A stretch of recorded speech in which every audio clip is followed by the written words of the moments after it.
തിരുനാമത്തിന് നന്ദിയോടെ സ്തോത്രം ചെയ്യുകയും സ്തുതിക്കുകയും ചെയ്യുന്നു. കർത്താവിൽ പ്രിയരെ, അനുഗ്രഹീതമായ ഒരു ദിവസം കൂടെ ദൈവമായ കർത്താവ് നമുക്ക് ഈ ഭൂമിയുടെ മുഖത്ത് തന്നതോർത്ത് കർത്താവിനെ വാഴ്ത്തി സ്തുതിക്കുന്നു. ലോകത്തിൻ്റെ നാനാഭാഗത്തിരുന്നു കൊണ്ട് ദൈവത്തിൻ്റെ വചനം കേൾപ്പാൻ താല്പര്യം കാണിക്കുകയും കർത്താവിൻ്റെ വചനത്തോട് കൂറു പുലർത്തുകയും ദൈവവചനപ്രകാരം ജീവിപ്പാൻ, വചനം കാത്തും വചനം അനുസരിച്ചും വചനം കൈക്കൊണ്ടും വചനം വിശ്വസിച്ചും ദൈവസന്നിധിയിൽ നേരോടെ നിൽപ്പാൻ മനസ്സുകൊണ്ട് തീരുമാനമെടുത്ത് ദൈവവചനത്തിന് വേണ്ടി ഓരോ ദിവസവും കാത്തിരിക്കുന്ന എൻ്റെ എല്ലാ പ്രിയപ്പെട്ടവർക്കും യേശുക്രിസ്തുവിൻ്റെ ധന്യമുള്ള നാമത്തിൽ വിനീതമായ സ്നേഹവന്ദനങ്ങൾ അറിയിക്കുന്നു. അതോടൊപ്പം കർത്താവിനെ, രക്ഷിതാവിനെ, വീണ്ടെടുപ്പുകാരനെ, സ്വർഗീയ പിതാവിനെ, ഭാരം ചുമക്കുന്ന വഴികാട്ടിയായ പരിശുദ്ധാത്മാവിനെ, എല്ലാ നാമത്തിലും മേലായ നാമമുള്ള നമ്മുടെ കർത്താവിനെ ഹൃദയത്തിൻ്റെ ആഴത്തിൽ നിന്നും സ്തോത്രവും സ്തുതിയും മഹത്വവും പുകഴ്ചയും കരയറ്റിക്കൊണ്ട് ഇന്ന് നാം ഒന്നിച്ച് ചിന്തിപ്പാൻ ദൈവത്തിൻ്റെ പരിശുദ്ധാത്മാവ് തിരുവെഴുത്തിലൂടെ അടിയനെ ബോധിപ്പിച്ചിരിക്കുന്ന ദൈവിക ദൂതിലേക്ക് നിങ്ങളുടെ ശ്രദ്ധയെ സാദരം ക്ഷണിക്കുകയാണ്. തിരുവെഴുത്തിൽ നിന്ന് 2 തിമോത്തിയോസിന് ലേഖനത്തിൽ നിന്ന് 4-ാമത്തെ അധ്യായത്തിൻ്റെ 16-17 വാക്യങ്ങൾ വായിപ്പാൻ കർത്താവിൻ്റെ കൃപയിൽ ശരണപ്പെടുന്നു. തിമോത്തിയോസിന് എഴുതിയ 2-ാമത്തെ ലേഖനം 4-ാം അധ്യായം 16-17 വാക്യങ്ങൾ വായിക്കുകയാണ്. എൻ്റെ 1-ാം പ്രതിവാദത്തിൽ ആരും എനിക്ക് തുണ നിന്നില്ല, എല്ലാവരും എന്നെ കൈവിട്ടു. അത് അവർക്ക് കണക്കിടാതിരിക്കട്ടെ. കർത്താവോ എനിക്ക് തുണ നിന്നു. പ്രസംഗം എന്നെക്കൊണ്ട് നിവർത്തിപ്പാനും സകല ജാതികളും കേൾപ്പാനും എന്നെ ശക്തീകരിച്ചു. അങ്ങനെ ഞാൻ സിംഹത്തിൻ്റെ വായിൽ നിന്ന് രക്ഷ പ്രാപിച്ചു.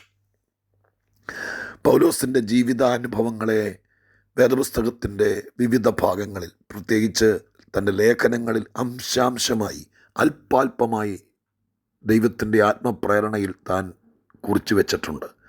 അതിലൊരു പ്രത്യേക ഭാഗമാണ് ഇവിടെ എഴുതിയിരിക്കുന്നത്.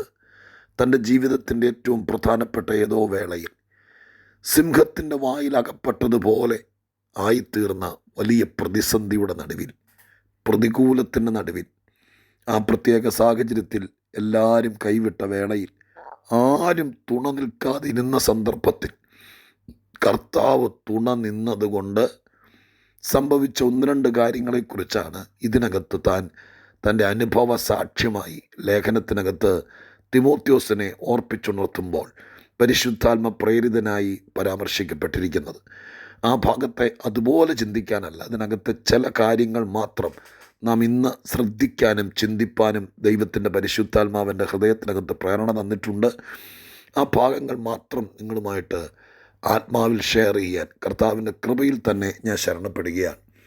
കേൾക്കൂ പ്രിയപ്പെട്ടവരെ, ഇവിടെ പരാമർശിക്കുന്ന തൻ്റെ ജീവിതത്തിലെ ആ പ്രധാന പ്രതിസന്ധി ഏതോ വലിയ വിഷയത്തിൽ, സിംഹത്തിൻ്റെ വായിൽ അകപ്പെട്ടതുപോലത്തെ വിഷയത്തിൽ. അതിനെക്കുറിച്ച് വേദവ്യാഖ്യാതാക്കൾ പല കാര്യമാണ് പറയുന്നത്. ഏത് സംഭവത്തെയാണ് അക്ഷരീകമായി ഒരു സിംഹത്തിൻ്റെ മുമ്പിലേക്ക് തന്നെ വലിച്ചെറിയപ്പെട്ടതാണോ, അതെയോ റോമൻ കൈസറെ സിംഹമായി ചിത്രീകരിച്ചിരിക്കുകയാണോ, അതെയോ ജീവിതത്തിലെ ഏറ്റവും വലിയ ഏതെങ്കിലും വിഷയത്തെ ഇതിനോട് ചിത്രീകരിച്ചിരിക്കുകയാണോ, ഇതൊന്നും വ്യക്തമായ വ്യാഖ്യാതാക്കൾ അഭിപ്രായപ്പെട്ടിട്ടില്ല. എന്താണെങ്കിലും സിംഹത്തിൻ്റെ വായിലൊരു മനുഷ്യൻ അകപ്പെട്ടതുപോലത്തെ ഒരു വിഷയം എന്ന് പറയുന്നത് ഊരിപ്പോരാൻ പറ്റാത്ത, രക്ഷപ്പെടാൻ പറ്റാത്ത, തിരിച്ച് ജീവിതത്തിലേക്ക് മടങ്ങി വരാൻ പറ്റാത്ത ആ കൂർത്തുമൂർത്ത പല്ലുകളുടെയും ആ വലിയ ശക്തിയുടെയും നടുവിൽ നിന്ന് പുറത്തു വരാൻ നിർവാഹമില്ലാത്ത, ഇനി ജീവിതം പ്രതീക്ഷിക്കേണ്ട, ഇനി ഒരു വിടുതൽ പ്രതീക്ഷിക്കേണ്ട എന്ന് പരാമർശിക്കപ്പെട്ട അത്ര ശക്തമായിരിക്കുന്ന ഒരു പ്രതിസന്ധിക്കകത്ത് നിന്ന് രക്ഷ പ്രാപിപ്പാനിടയായി തീർന്നു എന്നതാണ്. സാധാരണ നിലവാരത്തെക്കാളൊക്കെ അപ്പുറം അസാധാരണമായിരിക്കുന്ന സംഭവങ്ങളിൽ ഒന്നാണത്. അമാനുഷികമായിരിക്കുന്ന കാര്യങ്ങളിൽ ഒന്നാണത്. ഇങ്ങനെയുള്ള വേളകളിൽ സംഭവിക്കാറുള്ള കാര്യവും ആ സന്ദർഭങ്ങളിൽ കർത്താവ് ചെയ്യുന്ന കാര്യവും അത് ഈ വാക്യത്തിനകത്ത് സൂക്ഷിച്ച് പരിശോധിച്ചാൽ കാണാൻ കഴിയുന്നു. മനുഷ്യൻ്റെ ഒരു പ്രത്യേകത, എല്ലാം ഉള്ളപ്പോൾ, എല്ലാം തികഞ്ഞു നിൽക്കുമ്പോൾ, ആരോഗ്യമുള്ളപ്പോൾ, ബലമുള്ളപ്പോൾ, ചിരിയുള്ളപ്പോൾ, പണമുള്ളപ്പോൾ, പദവിയുള്ളപ്പോൾ, പത്രാസുള്ളപ്പോൾ, അപ്പോഴൊക്കെ പിന്തുണയ്ക്കാൻ പലരും കണ്ടേക്കാം.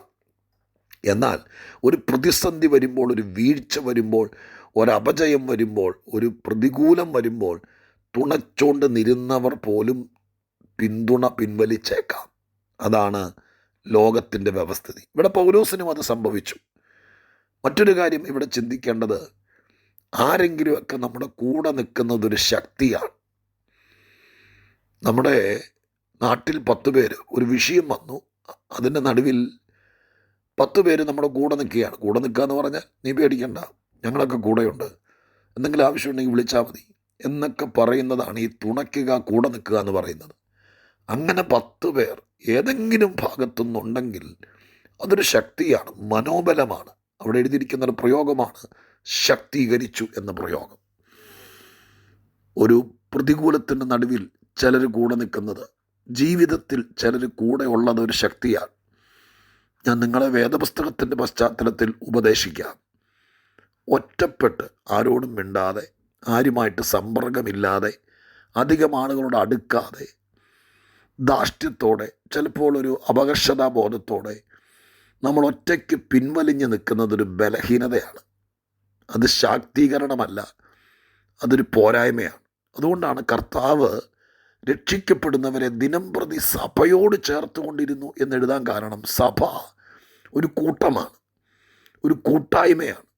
അതിനകത്തേക്ക് ദൈവത്താൽ ചേർക്കപ്പെടുന്നവർക്കെല്ലാവർക്കും വേദപുസ്തകത്തിൻ്റെ അടിസ്ഥാനത്തിൽ ഇപ്പോൾ നമ്മൾ കാണുന്ന ഒരു കോൺഗ്രിഗേഷൻ, ഒരു കൂട്ടായ്മയോ ഒരു സംഘമോ അല്ല ഞാനീ പറയുന്നത്.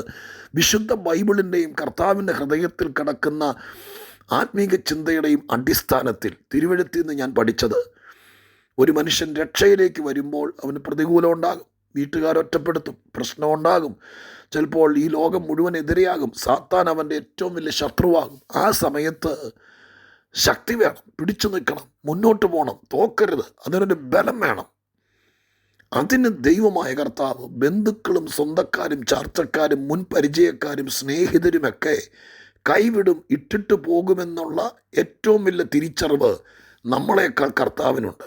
അതുകൊണ്ട് രക്ഷയിലേക്ക് വന്ന നിങ്ങൾ ആരെങ്കിലും വീട്ടിലൊറ്റപ്പെട്ടെങ്കിൽ, നാട്ടിലൊറ്റപ്പെട്ടെങ്കിൽ, നിങ്ങളുടെ ജോലി സ്ഥലത്ത് ഒറ്റപ്പെട്ടെങ്കിൽ, മക്കളെ, നിങ്ങൾ പഠിക്കാൻ പോയ സ്ഥലത്ത് നിങ്ങൾ യേശുവിൻ്റെ ആളാണെന്നുള്ളതിൻ്റെ പേരിൽ നിങ്ങളുടെ ക്ലാസ്മേറ്റ് നിങ്ങളെ ഒറ്റപ്പെടുത്തിയെങ്കിൽ, അധ്യാപകർ പോലും പുച്ഛിച്ചെങ്കിൽ പേടിക്കരുത്. ഇത് കാലേ കൂട്ടി അറിഞ്ഞവനാണ് കർത്താവ്. അതുകൊണ്ട് കർത്താവ് എന്ത് ചെയ്തു? കർത്താവ് രക്ഷിക്കപ്പെടുന്നവരെ ഒറ്റയ്ക്ക് നിർത്താതെ ഒരു കൂട്ടായ്മയ്ക്കകത്ത് നിർത്തി. തുണയ്ക്കാൻ, കരുതാൻ, പ്രാർത്ഥിക്കാൻ, കൈത്താങ്ങൽ കൊടുക്കാൻ, സ്നേഹിക്കാൻ, ഒരു ദിവസം വീട്ടിൽ വിളിച്ചുകൊണ്ട് പോകാൻ, തണുപ്പിക്കുവാൻ, സ്വാധീനിപ്പിക്കാൻ, വചനം പറഞ്ഞു കൊടുക്കാൻ, ഇതിനെല്ലാം കരുത്തുള്ളവരാണ് കൂട്ടായ്മക്കാർ. സഭ ആ സഭയോട് ചേർത്തു. അപ്പോൾ സഭ കൂടെ നിൽക്കുന്നത് ഒരു ശക്തിയാണ്. ഞാൻ പറയുന്നത് എത്ര പേർ വിശ്വസിക്കുന്നു? ഞാൻ ഒന്നോടെ പറയുന്നു, നിങ്ങളിൽ ഒരാത്മീക സ്വാധീനം എനിക്കുണ്ടെന്ന് അറിഞ്ഞുകൊണ്ട് ഞാൻ ആരുടെയും ആളായിട്ടല്ല, ഒരു പ്രസ്ഥാനത്തിൻ്റെ ആളായിട്ടല്ല, ഡെയിലി തരുന്ന മെസ്സേജിൽ ഞാൻ അങ്ങനെ ഒരു ധ്വനി പോലും മുഴപ്പിക്കാറില്ല. നിങ്ങൾ ആരുമാകട്ടെ, പക്ഷെ ഒരു കാര്യം സത്യം പറയാതിരിക്കാൻ നിവൃത്തിയില്ല, കർത്താവിൻ്റെ സഭ അതൊരു ബലമാണ്. നിങ്ങൾ നല്ലവരാണ്, പ്രാർത്ഥിക്കുന്നവരാണ്, കൽപ്പനകൾ അനുസരിച്ചവരാണ്, പക്ഷേ ഒറ്റയ്ക്ക് നിൽക്കരുത്, ബലഹീനരാകും. സഭയുടെ പിന്തുണ ഒരു ശക്തിയാണ്.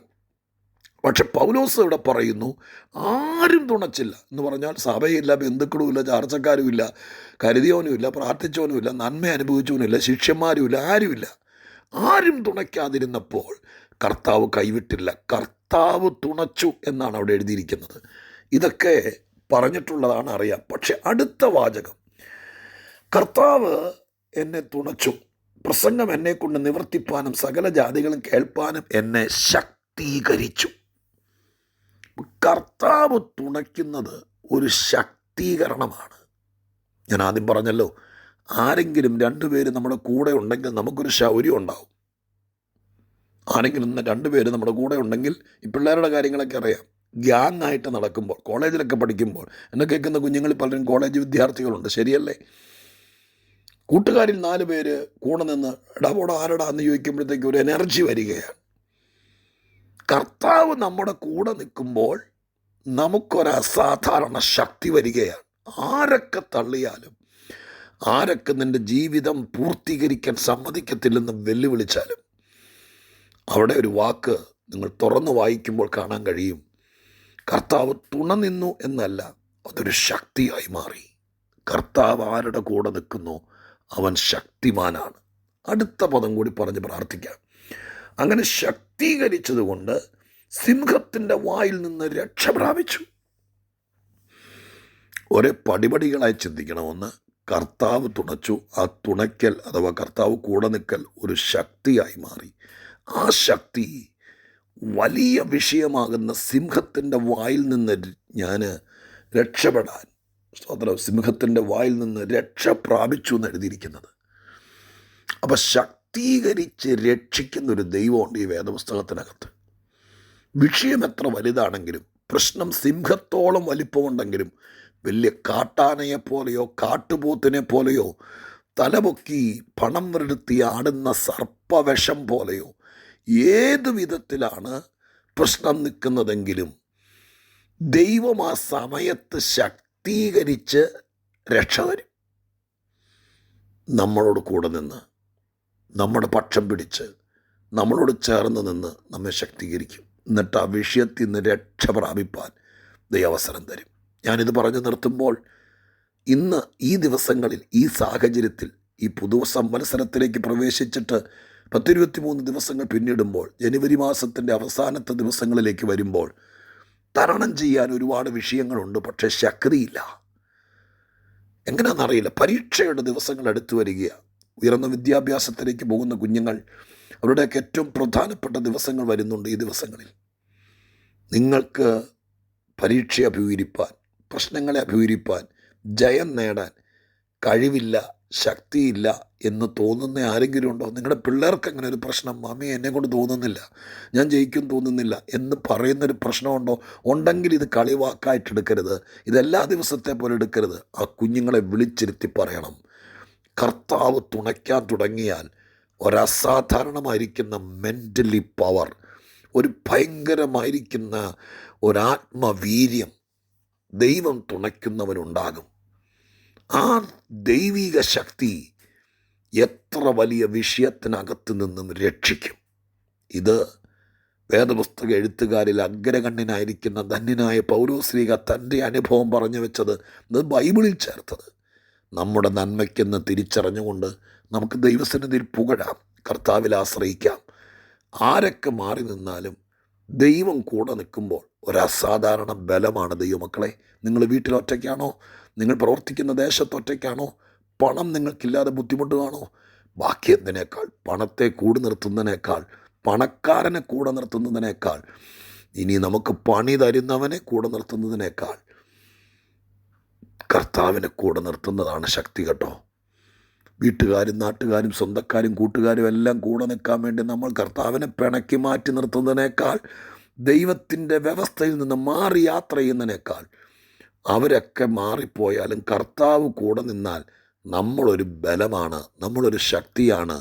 ഏത് വിഷയത്തിൽ നിന്നും രക്ഷപ്പെടാനുള്ള പവറ് കർത്താവ് കൂടെ നിൽക്കുമ്പോൾ ഉണ്ടാകും. അത് നിങ്ങൾക്കുണ്ടാകട്ടെ എന്ന് പ്രാർത്ഥിക്കാൻ എൻ്റെ മനസ്സ് വെമ്പൽ കൊള്ളുന്നു. നമുക്ക് പ്രാർത്ഥിക്കാം. പരിശുദ്ധ ദൈവമേ, ഞങ്ങളുടെ സ്വർഗീയ പിതാവേ, ഈ ദൂത് ഒരുപാട് പേർക്ക് ഫലിക്കണേ കർത്താവേ. പ്രത്യേകിച്ച് പരീക്ഷ എഴുതാൻ പോകുന്ന കുഞ്ഞുങ്ങൾ, ജീവിതം കരിപ്പിടിപ്പിക്കാൻ ആഗ്രഹിക്കുന്നവർ, ഒറ്റപ്പെട്ട് നിൽക്കുന്നവർ, ഏതൊക്കെയോ വിഷയങ്ങൾ സിംഹത്തിൻ്റെ വായിൽ പെട്ടുപോയതുപോലെ നിൽക്കുന്നവർ, അവർക്ക് ശക്തി കൊടുക്കുന്നൊരു ദൈവം, കൂടെ നിൽക്കുന്നൊരു ദൈവം, തുണച്ച് ശക്തി കൊടുത്ത് രക്ഷിക്കുന്നവൻ. ആ വാക്ക് ഞങ്ങൾ പറയുന്നു, തുണച്ച് ശക്തി കൊടുത്ത് രക്ഷിക്കുന്നവൻ. ആ കർത്താവിനെ ഞങ്ങൾ ആശ്രയിക്കുന്നു. ദൈവം തന്നെ ജനത്തിന് വിശ്വസിക്കുന്നവർക്ക് ഇത് ഫലമാക്കി തീർക്കണം. യേശുവിൻ്റെ നാമത്തിൽ പ്രാർത്ഥിക്കുന്നു. കേൾക്കണമേ സ്വർഗീയ പിതാവേ. ആമേൻ.